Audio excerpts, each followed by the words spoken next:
बिहार की राजनीति और सियासत में विपक्ष का नंबर 1 नेता कौन है, इसको लेके होड़ मची है। जहां बिहार की सियासत लगातार उफान मार रही है और बिहार में अगर कोई मुद्दा या घटनाक्रम होता है तो विपक्ष कौन पहले पहुंचता है, इसको लेके सक्रियता तेज हो गई है। लगातार आपको भी पता है कि जनसुराज के सूत्रधार प्रशांत किशोर लगातार अपने नई पार्टी बनाने के बाद लगातार सक्रियता उनकी तेज नजर आ रही थी।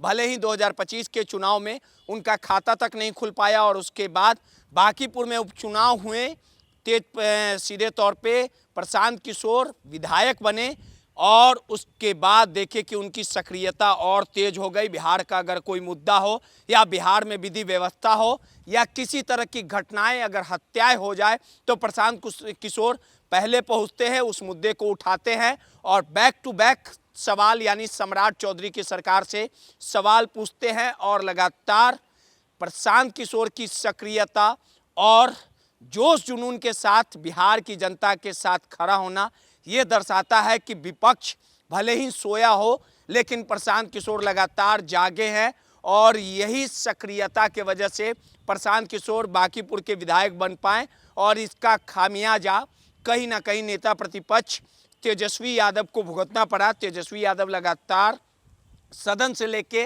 सड़क तक गायब रहे। विपक्ष का जो एक काम होता है सरकार के नेताओं से आंखों में आंखें डाल के बात करना, वो तेजस्वी यादव नहीं निभा रहे थे और इसका खामियाजा तेजस्वी यादव को भुगतना पड़ा। और आखिरकार तेजस्वी यादव की अपनी पार्टी, उनके अपने नेता और उनके अपने लगातार जो कार्यकर्ता थे वो तेजस्वी यादव से सवाल उठा रहे थे। और देखिए कि बांकीपुर के नतीजों के बाद तेजस्वी यादव का जो एक्शन में आना ये साफ तौर पे दर्शाता है कि तेजस्वी यादव ने तमाम समय के चाल को भांप लिया, राजभवन मार्च करने का काम किया और तेजस्वी यादव की सक्रियता बढ़ने के बाद प्रशांत किशोर भी ये समझ गए कि तेजस्वी यादव अब एक्शन में आ चुके हैं, जोश जुनून के साथ बिहार के जनता के मुद्दे को उठाने का काम कर रहे हैं। और इसी को लेके जो मधुबनी तेजस्वी यादव पहुंचे, जिस प्रकार से रामकृष्णा नगर जो घटना हुआ था जिसमें शुभम यादव को गोलियां मारी गई थी, उसके परिवार से मिलते हैं। मधुबनी में रोशन यादव हत्या प्रकरण को लेके सम्राट चौधरी की सरकार से सवाल पूछा जाता है और साथ ही बिहार में जो आर्थिक संकट चल रहा है उसको लेके सवाल पूछा जाता है।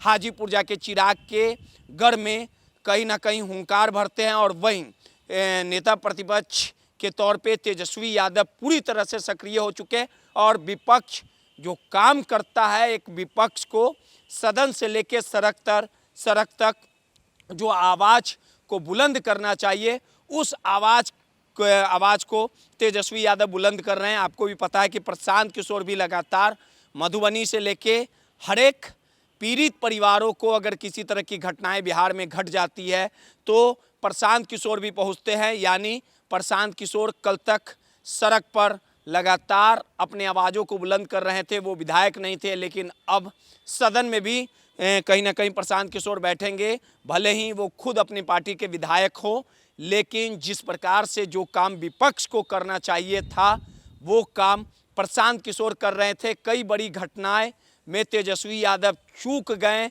जब एक विपक्ष को बड़ी घटनाओं में पहुंचना चाहिए, सरकार से सवाल पूछना चाहिए, सोए हुए सिस्टम को जगाना चाहिए, वो काम प्रशांत किशोर कर रहे थे। लेकिन अब बिहार की सियासत और राजनीति में दो बड़े चेहरे जो हैं वो विपक्ष की भूमिका निभा रहा है। यानी प्रशांत किशोर और तेजस्वी यादव की राहें भले ही अलग हो लेकिन अब दोनों सरकार से सवाल पूछते हैं, दोनों में टसन है।